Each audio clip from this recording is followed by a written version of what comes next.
Saya Diki termasuk newbie banget di dunia NFT ya. Eh, Sebenarnya basically sih saya lebih ke arah penghobi toys ya, lebih ke arah toys fotografi ya. Nah itu pengen mau nanya terkait peluang untuk toys fotografi di NFT itu seperti apa ya mungkin karena saya pemain baru awalnya saya lebih banyak main di Instagram cuma upload menyalurkan hobi aja ya. Terus kemarin dari temen dikasih tahu coba main NFT gitu. Nah itu peluangnya seperti apa ya? Terima kasih. Nah, ini siapa yang mau jawab nih? Tapi menurutku nih ya, menurutku Om Diki, kalau fotografi itu sama kayak artis sih yang jual karya satuan gitu, one on one illustration atau dia buat karya apa gitu dijual gitu. Kalau menurutku ya gitu. Jadi kalau misalnya Om sebagai fotografer pengen ngejual karya, ya satuan itu bisa-bisa aja sih. Pasti ada terkhususnya kalau misalnya Om sudah ada audience di sosial media yang memang pecinta karya fotografi Om, ya mungkin bisa dimulai dari mereka gitu. Jadi yang selama ini supportnya baik beli foto realnya ketika dicetak gitu kan, nah ini mungkin supportnya bisa via NFT. Mungkin itu dari aku ya, mungkin teman-teman yang lain mau nambahin. Terima kasih banyak Bung Rio. Apa ya? Gimana Om Denis? Gue sih setuju sama Rio sih, itu bisa jadi sesuatu yang menarik sih kalau jualnya satuan gitu. Apalagi kalau misalkan kamu juga punya atau sering gitu ya pajang karya-karya kamu di on cyber, terus kamu share di mana, di Twitter gitu loh linknya. Ya. Itu mungkin bisa jadi. Udah pernah ngelakuin itu belum? Belum sih, selama ini cuma main di Instagram ya. Jadi karena emang baru banget ya. Karena emang dari basically sih hobinya emang hobi toys fotografi. Jadi selama ini pun lebih banyak upload di Instagram aja gitu. Oh iya, nggak apa-apa Dik. Tapi Mas Diki coba posting karya-karyanya juga di on cyber, karena menurutku itu juga salah satu apa ya, portfolio digital gitu loh. Kalau kita bisa kasih ke orang-orang gitu atau calon pembeli, menurutku sih gitu sih. Oke Om Denis, makasih banyak Om Denis. Tapi bagus tadi yang dibilang Om Denis tadi, kita Om Diki itu coba mungkin selama ini mainnya di Instagram, mungkin bisa ke Twitter karena kebanyakan anak-anak NFT itu kan di Twitter kan. Kemudian coba cari ini juga grup ataupun komunitas fotografer yang memang udah bermain di NFT. Jadi coba kenalin diri kan ke mereka. Oke. Terus mereka biasanya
memang dia artis pemahat gitu ya. Iya. Menarik itu. Mungkin gimana ya? Tapi agak susah sih. Kita harus keliling Indonesia dulu kan, nyari artisnya. Dan itu dari kita juga harus dari kitanya gitu yang mendatangi, karena mereka yang kebanyakan artis-artis yang kayak Pemahat ini mungkin ya mainnya memang di dunia nyata kan. Mereka kalau ada orderan atau mereka memang pegiat seni, mereka buat karyanya udah langsung dijual kayak gitu aja. Ini aku cuma lempar ide ini cuma gara-gara kepikiran aja. Hari ini kita ada 150 orang dengerin Spaces ini. Masa sih di antara teman-teman mereka nggak ada nih ya yang ternyata pemahat atau pematung. Kalian Di Bali collab banyak banget Om aja. Deni. Di Bali ya benar. Iya, kalian collab aja terus yuk kita jualan bareng yuk NFT-nya gitu. Lo yang Bisa jadi. iya loh. Thank you. Tapi intinya kesimpulannya sih NFT itu bisa dipakai untuk banyak hal gitu ya. Jadi ke depan mungkin kita akan melihat NFT ini bakal dipakai di banyak apa istilahnya ya, bidang kehidupan atau di banyak hal dalam kehidupan kita sehari-hari. Bukan hanya kita jual desain, jual gambar, tapi kayak tadi itu bagaimana kita bisa membantu artis-artis pemahat atau artis-artis lain, atau mungkin ke depan untuk sistem tiketing mungkin, atau pembuatan sertifikat segala macam mungkin ke depan akan menggunakan NFT. Ya who knows ya, kita lihat nanti ke depan seperti apa.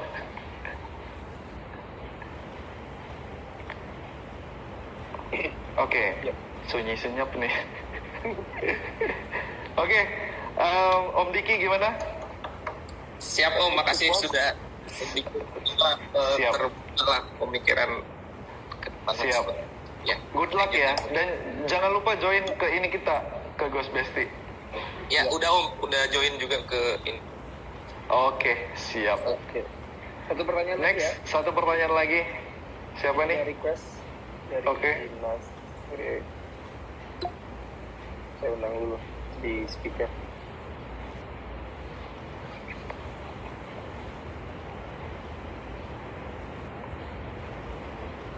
Halo, Siapa nih? Om Nasir. Om Nasir. Halo, selamat malam semuanya, Om Denis, Om Rio, semuanya. Halo Om Nasir. Halo. Gimana kabarnya? Halo. Alhamdulillah baik. Mantap. Oke. Mas, aku Wait. mau ini aja sih sharing. Kebetulan kan aku juga dengan konten yang sama nih, kita nih bareng-bareng melestarikan si ikonik hantu kita. Waduh. Apa ya, kalau misalnya NFT-nya masih on the way, cuman di Facebook nanti aku bisa DM ke Mas Rio konten yang aku lagi buat. Kebetulan emang sama-sama ini juga, sama-sama si Pocong juga, cuman memang pendekatannya mungkin yang agak beda. Kalau dari aku memilih konten Pocong itu menarik karena satu-satunya hantu yang bisa kita lihat secara fisik kan emang hanya dia kan. Yang lainnya hanya orang-orang tertentu lah yang bisa ngelihat ya. Tapi kayak pasti kita awal entah keluarga atau siapa, kita melihat fisiknya seperti itu, bentuknya gitu loh.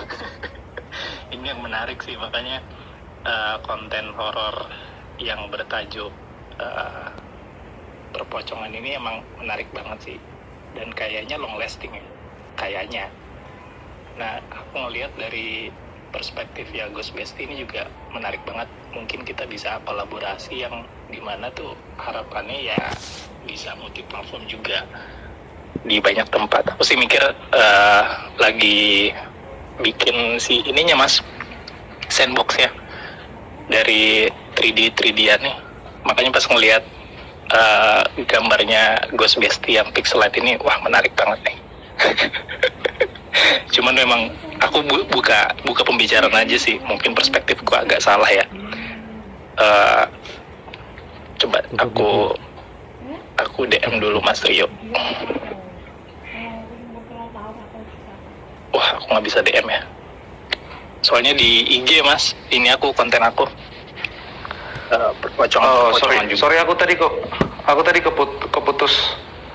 Maksudnya, Om Nazir ini karyanya atau NFT-nya, projectnya bentuknya pocongan juga gitu ya? Iya, betul banget, betul banget. Nah, seru banget nih. Siap. Tapi kalau aku Siap, 3D siap. mas, 3D. Nggak ada masalah sih, nggak ada masalah. Tapi sebenarnya gini sih, tadi Om Nasir bicarain tentang kayaknya teknis perhantuan gitu kan. Jadi pocong itu yang jelas terlihat gitu. Aku nggak sampai ke sana sih awal ya. Aku mikirnya karena ini project, aku pengen orang ngelihat ini Indonesia banget ya, dan belum ada sama sekali yang pakai icon ataupun karakter hantu.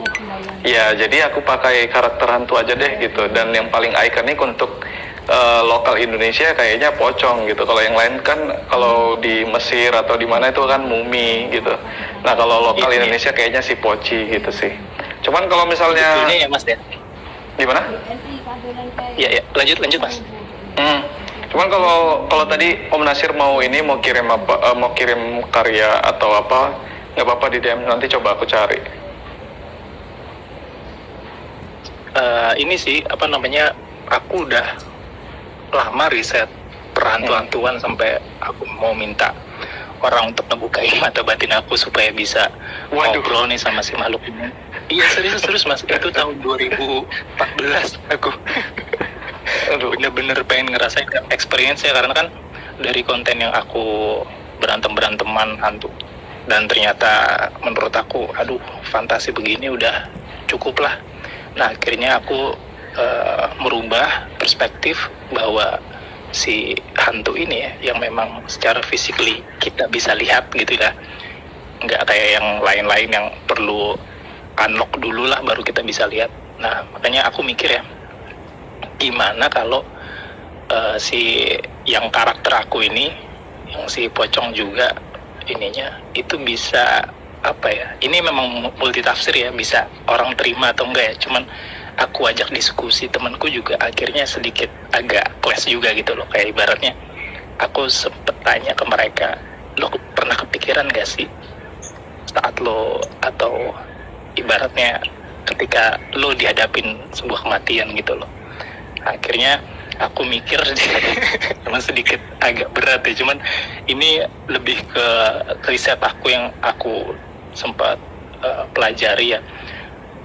Ya teman-teman juga pasti sudah menyadari bahwa saat ini mental illness lagi digodong-godong, terus lagu-lagu yang menyuruh kita untuk suicide juga banyak banget gitu loh. Nah, apalagi melihat generasi sekarang yang ya banyak ininya lah ya, klisenya. Nah, aku mikir dari si konten yang bentuknya pocong juga itu, si karakter aku ini bisa mengingatkan kematian buat mereka gitu loh. Jadi emang kan based on-nya cerita ya, aku sempat share di Ngomik waktu itu tuh, ngomik.com waktu dulu ya, masih ada tuh. Terus sempat 3-4 chapter, responnya bagus, lumayan. Cuman kan itu kontesnya masih kayak berantem-beranteman antara pocong berantem dengan makhluk lainnya lah ya gitu. Menurut aku akhirnya aku reshaping, kayaknya kita harus rubah deh. Dan ini mas ya, kalau kita bisa ngobrol lebih dalam ya mas, utility-nya tuh besar banget mas, serius deh mas. Dari konten ini aja ya, si perpocongan ini ya mas. Aku banyak banget ide-ide yang karena kan aku basically dari apa namanya seniman juga, dan melihat dari konten yang memang long lasting ini banyak banget manfaatnya yang bisa kita bangun gitu loh. Justru makanya dari yang konten aku ini, si pocong ini, aku pengen si karakter aku ini menjadi mengingat kematian gitu loh. Jadi brandnya itu adalah ya, kalau lo ingat mati ya lo ingat Masur, nama karakter aku Masur mas, nama karakternya. Itunya apa namanya, singkatannya masuk surga. Nanti ya aku agak serem bisa, ya, makin lama makin serem nih ceritanya. sebetulnya Cuman iya mas, kayak cuman nggak, maksudnya gini, jadi sekalipun itu karakternya sama gitu ya, tapi kayaknya itu kita agak beda alam sih ya. Cuman nggak apa-apa, nanti kalau misalnya Om Nasir mau bikin atau nanti kita mau diskusi juga boleh, nanti coba kita Mas, kayak ibaratnya memang sedikit serem sih, kayak ibaratnya lagi nongkrong misalkan gitu ya. Tapi kan biasanya orang-orang anak muda ya, makin malam kan biasanya makin filosofis tuh obrolan itu.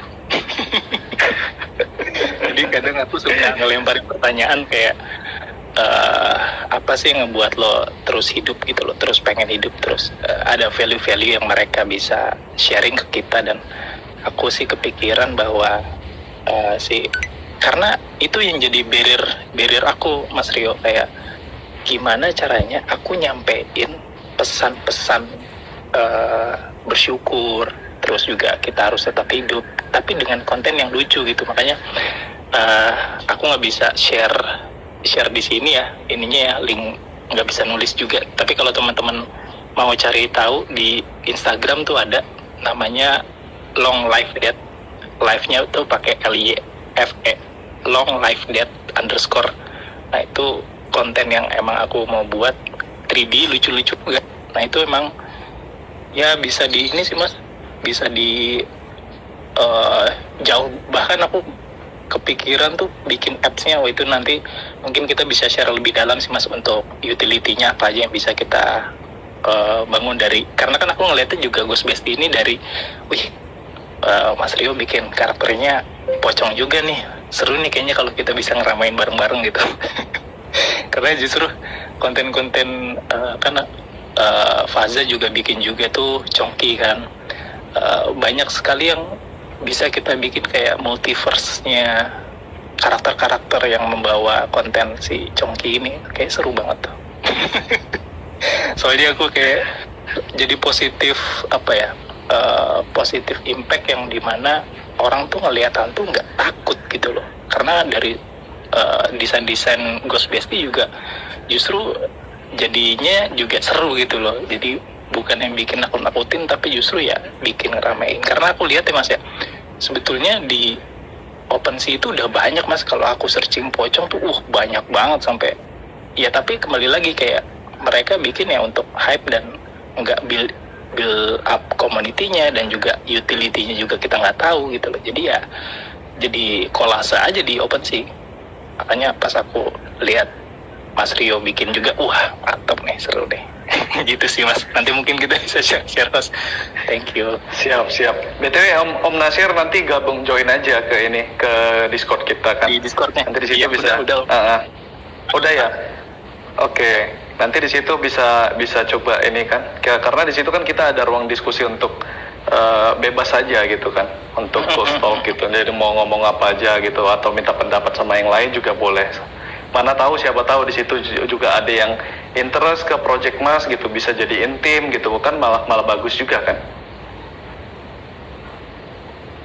Oke. Kayaknya gimana Om Julian? Halo? Ya, halo. Oke. Oke. Berarti tadi ini bukan pertanyaan berarti ya? Jadi kayak kita mau sharing-sharing aja berarti. Sharing, betul, sharing. Kita cari lagi satu ya pertanyaan. Masih Boleh kuat, kalau kan? ada. Kalau udah nyadar sesuatu juga nih. Gimana Om? 2021 kan tahunnya NFT yang monkey-monkeyan nih. Iya. Ini jangan-jangan 2022 trennya congki-congkian ini. Mochi-mochian, ayo, let's go. Bisa jadi. BTW kita lagi mau nargetin ini juga. Mudah-mudahan nanti Armo ini kita targetin ya kan. Mudah-mudahan dia bisa ngelirik juga nih. Bisa jadi si Om Dennis ya. Kita lihat nanti ya, apakah 2022 ini miliknya si Chongki. Ya coba aja, gue seneng liatnya. Kan itu kan kearifan lokal mendunia, gue seneng liatnya. Benar. Iya, secara budaya kuat gitu, bisa ditawarkan ke global. Iya, dan global soalnya apa coba? Bahwa penguburan pocong itu eco-friendly. Wah, keren. Ada environmental effect juga. Tidak, green NF yang mendukung friendly burial. Wah. Wes. Tapi itu bisa juga tuh kita bungkus dengan seperti itu gitu kan, untuk naikkan nilai jual ke pasar internasional gitu ya. Ya siapa tahu gitu kan. Intinya kan harus kasih pesan yang nyambung sama orang-orang luar gitu. Benar. Mantap. Oke, ada yang ini mau nambahin atau bertanya teman-teman? Kita kasih satu spot lagi. Ada nggak nih yang ini? Ini Nata, namanya Nata. Halo Nata. Halo, siapa Nata? Halo, Halo, jelas? Yup. jelas banget. Baik. Gimana Om Oh. Nata?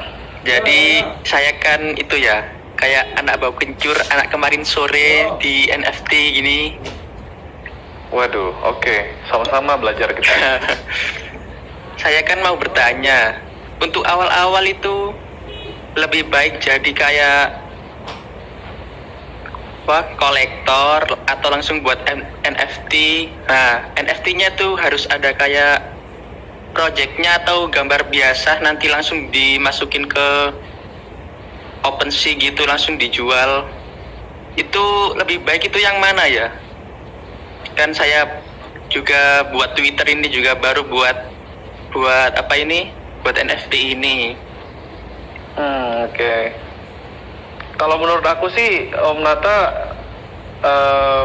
gimana ya? Ini aku jawab untuk diri aku sendiri ya. Nanti tinggal nanti disesuaikan aja.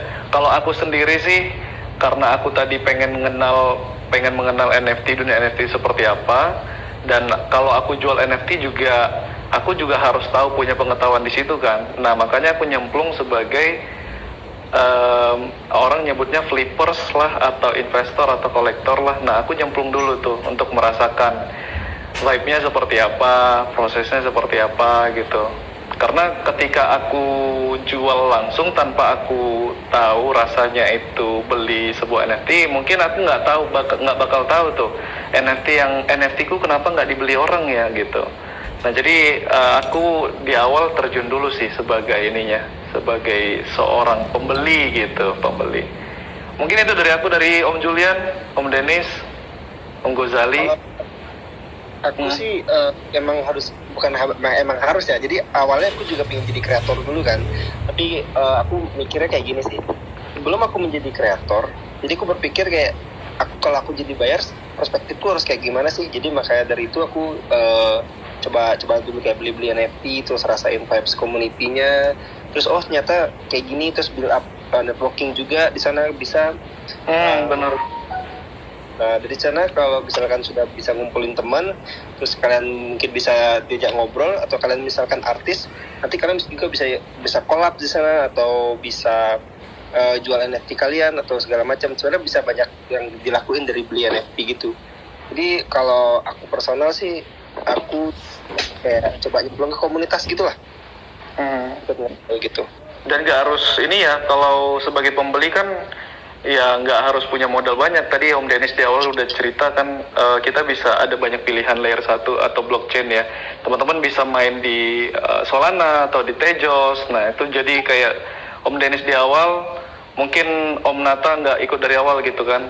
Nah, jadi sediain 550.000 misalnya, terus kita invest atau koleksi beberapa NFT yang cukup terjangkau gitu ya, sesuai budget kita. Nah, dari situ sebenarnya Om Nata bisa ngerasain kan experience-nya beli sebuah NFT seperti apa. Terus kalau ada yang komunitasnya, join langsung di situ, kenalin diri gitu, kita sebagai desainer atau ilustrator gimana gitu. Dan kayak Om Julian bilang tadi, siapa tahu gitu kan dari situ dapat ini yang punya satu visi atau punya chemistry yang sama gitu, bisa join, bangun tim atau bangun community sendiri gitu untuk project berikutnya gitu sih. Om Iya Denny sih. gimana? Yang pertama-tama adalah punya walletnya. Udah itu aja. Tadi lupa jelasin. Kalau nggak Punya punya wallet walletnya. gimana ya? Nah, iya, punya wallet. Terus kalau masih belum yakin mau ngeluarin duit untuk koleksi NFT, ikut giveaway. Banyak banget airdrop kan. Hati-hati, gitu aja sih. Ya, pokoknya sambil riset sendiri juga, ya kan. Terus ya ikut-ikut spaces begini nih menarik loh. Soalnya kadang-kadang ada aja insight-insight baru. Lagi ada airdrop Ini kayak si ada collab di sini nih gitu. tiba-tiba kejual. Iya, semacam itulah. Iya. Itu sih teman-teman. Tapi bener sih kayak Tario sama Mas Julian tadi. jadi kolektor deh, coba. Asik. Mungkin gitu dia Om Nata. Halo? Nata. Iya. Oke. Ya. Apakah Anda sudah merasa terpuaskan? Sudah? Ada yang kayak ditanyakan. Apakah kami memuaskanmu? Aduh. Kan kayak nanti kayak nggak tahu apa-apa langsung masuk terus tiba-tiba nyesal gitu. Enggak ada. Menurut aku nggak ada yang perlu disesali karena ketika Om masuk baik sebagai kolektor atau pembeli gitu atau sebagai kreator sekalipun, kalaupun gagal itu tetap bisa jadi pembelajaran kan. Misalnya Om Nata udah terlanjur terjun sebagai seorang kreator nih, jual NFT tapi kok nggak laku-laku gitu. Menurut aku sih itu nggak gagal ya, itu memang proses dari pembelajaran gitu. Dari situ seharusnya kita evaluasi, oh mungkin karyanya kali gitu. Setelah karya diperbaiki, kok nggak ada yang beli juga? Oh mungkin kayak tadi nggak ada utility-nya atau nggak ada apanya gitu. Nah kita sambil belajar sih. Terus yang Om Dennis, siapa nih? Oh Om Prikbay, oke silakan. Ini pengalaman pribadi saya terjun jadi kreator duluan sebelum jadi kolektor. Wah siap.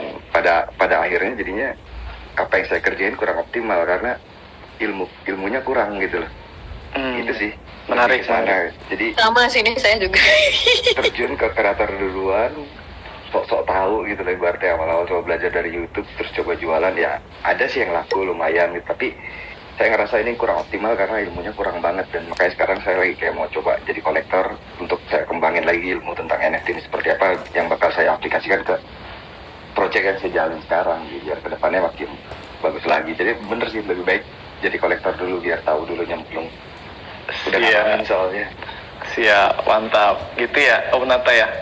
Terus dibilang Om Dennis tadi rajin-rajin kayak ngikut kayak gini, nongkrong malam-malam gitu ya, ikut Twitter Space. Siapa tahu kayak Mbak Distami tadi karyanya langsung dibeli gitu. Wah, padahal niatnya pengen belajar atau sharing gitu kan sama teman-teman yang sefrekuensi pengen belajar NFT gitu. Ya karena di sini wadah kita sih ya, karena kita tahu di Indonesia ini masih NFT ini masih sesuatu yang baru, dan kita cuman dapat bisa belajar tuh dari kayak gini-gini, space digital kayak gini. Bagus banget sih kalau misalnya nanti teman-teman kita bisa rutin gini ngobrol-ngobrol ya. Oke, kayaknya gitu sih Om Julian. Iya. Gimana? Apakah kita harus akhiri pertemuan malam ini? Akhiri ini karena mungkin aku sudah mulai abu-abu matanya. Oke, jadi Om Julian ini di Bali ya, jadi ya Wita ini kayaknya udah jam 12:30 Wah, ya. sama kita Om. Nah, jadi mungkin bisa dilanjut lah ya, yang orang-orang Bali mungkin bisa dilanjut di luar langsung. Mungkin bisa kontak aku gitu atau gimana? Satu lagi Mas Rio, terakhir Mas Rio. Iya boleh. Minta kisi-kisinya dong biar bisa join Discord. Pengen jadi ghost OG nih. Wih, siap. Sudah join? Sudah masuk Discord? Kan Discordnya private. Oh, private. Aku juga mau nih. Oke, gini aja kali Om ya. Kalau boleh minta invite-nya. Gini aja kali ya. Sebenarnya kita pengen fokusnya itu mau ini dulu sih, ngembangin awareness gitu ya untuk sosial medianya. Makanya kita belum buka untuk Discord-nya gitu. Hanya orang-orang awal aja gitu yang kita udah masukin ke Discord. Tapi nih gitu ya, kayaknya kita perlu ini sih Om Julian. Jadi yang khusus yang hari ini ikut mungkin ya kita bisa langsung bagiin aja ya invite-nya ya. Bisa. Oke. Kita buka dulu ya. Mungkin ini aku screenshot aja dulu ini untuk teman-teman yang ikutan malam ini kan, biar besok pagi kita coba DM-in link Discord-nya. Kayaknya agak susah deh Om. Jadi saran aku sih sekarang aku bagiin link Discord-nya bagi yang dengar. Nanti setelah ini selesai lagi 10 menit aku close link Discord-nya. Oh boleh. Bagiinnya via mana nih? Via Twitter. Oke. Ya. Mantap. Siap. Nah, Jangan sampai telat. Jangan sampai telat. Oke, jadi thank you banget buat semuanya yang udah teman-teman yang udah ikutan sampai malam ini ya, makin banyak ya, makin malam makin banyak. Ya itu sih, jadi kita di Ghost Bestie pengen bangun ininya gitu, komunitasnya. Kita bisa saling belajar karena jujur kita di sini juga yang co-host dan juga speaker malam ini juga kita masih terus belajar kok. Jadi berharapnya nanti ke depan Ghost Bestie ini bisa jadi wadah kita bersama untuk belajar bersama-sama gitu. Thank you buat Om Dennis, Om Gozali, Om Phantom, Om Ohadian, ya Frikbay, Mbak Thank you. Intami, dan semua teman-teman yang nggak bisa Thank you, Mas. kita sebutin satu persatu. Mudah-mudahan nanti kita minggu depan kita bisa buat lagi. Seharusnya kemarin tuh di hari Kamis, tapi karena ada Twitter Space yang bagus kemarin di hari Kamis ya, teman-teman dari Karafuru, ya akhirnya kita pending satu hari ini. Untuk berikutnya next week nanti kita akan kabari apakah di hari Kamis juga atau di hari Jumat. Tungguin aja, pantengin aja. Dan satu lagi jangan lupa cek tadi nanti Twitter postnya, nanti teman-teman langsung join aja ke Discord supaya nanti kita bisa ngobrol lebih lanjut di Discord.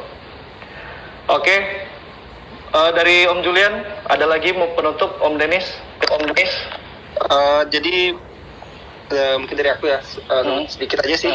Nanti bagi teman-teman yang baru masuk Discord, kalau mau dia tanya-tanya bisa silahkan tanya. Aku mungkin bisa jawab sebisa aku menjawab. Mungkin sekitar seputar tentang NFT, bisa dengan kripto atau per blockchainan. Dan kalau misalkan di NFT, aku lebih bisa jawab ke segi investor atau flippers atau nanya-nanya tentang alpha gitu. Itu aku bisa sharing-sharing juga di sana. Yap, segitu aja. Halo. Halo, mantap. Ya, thank you semuanya. Ya, thank you ya. Thank you. Lanjut. Ini aku gitu ya, aku share link Discord-nya. Aduh, ngomong sudah. Oke. Yaudah, thank you semua. Izin live ya.